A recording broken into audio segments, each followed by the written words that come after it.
देश आजकल एक संक्रमण काल से गुजर रहा है, जैसे कि गलवान घाटी में चीन से भारत की तनातनी और पाकिस्तान हमेशा घाटी आतंकी भेज खून खराबा करता रहता है। इसी बीच अपने दुश्मनों से सावधान रहने और अपने नागरिकों को सुरक्षित और सही सलामत रखने के लिए भारत सरकार अपनी सेना के लिए एक से बढ़कर एक खतरनाक हथियार खरीद रहा है और नहीं तो बना रहा है। उसी कड़ी में नौसेना के लिए एक महत्वपूर्ण काम कर रहा है INS सुमित्रा।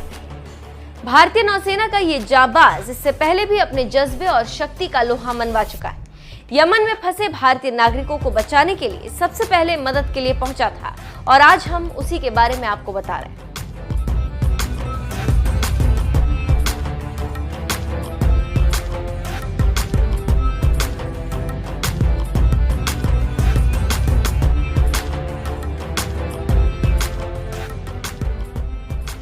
INS सुमित्रा का निर्माण स्वदेशी डिजाइन पर आधारित है। इसे गोवा शिपयार्ड लिमिटेड ने बनाया है। निर्माण के दौरान इसे यार्ड 1211 के नाम से जाना जाता था। INS सुमित्रा भारतीय नौसेना के चौथे और अंतिम सरयू वर्ग का गश्ती पोत है। ये भारत का अग्रणी पोत है। इसे तटीय और अपतटीय गश्त, समुद्र सीमा निगरानी और संचार और अपतटीय संपत्तियों की निगरानी के लिए बनाया गया था।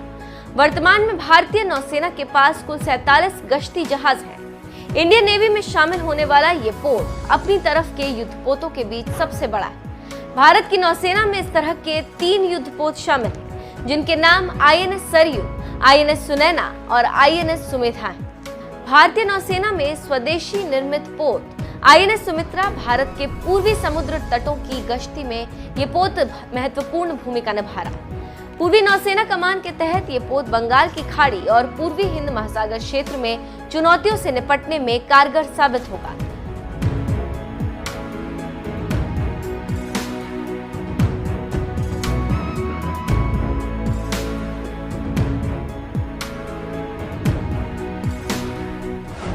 सुमित्रा का वजन 2200 टन है। इसकी गति 26 किलो नॉट है।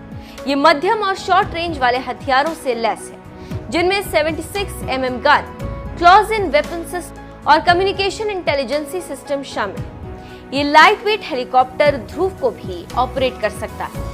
इसकी लंबाई 344 फीट यानी 105 मीटर और बीम 13 मीटर 43 फीट है। इस पर 8 अफसरों समेत 108 सोल्जर क्रू जा सकते हैं। 6 दिसंबर 2010 को लॉन्च हुए इस पोत को 4 दिसंबर 2014 को भारतीय नौसेना के बेड़े में शामिल किया गया। शुरुआती दौर में चेन्नई में इसे तैनात किया गया था। ये जहाज कई विदेशी दौरे भी कर चुका है। साल 2014 में अधिकृत किए जाने के बाद से इस जहाज को कई अभियानों में तैनात किया गया। सुमित्रा के जरिए 2015 में देश के 350 नागरिकों के पहले जत्थे को युद्धग्रस्त यमन से बाहर निकाला गया था। इस जलयान के अधिकरण समारोह में राष्ट्रीय सलामी प्रदर्शन किया गया और भारतीय नौसेना बेड़े में शामिल होने पर भारतीय नौसेना ने पहली बार राष्ट्रीय ध्वज फहराया था। तो आप समझ सकते हैं कि INS सुमित्रा कितना खतरनाक और मेहनती और शानदार प्रहरी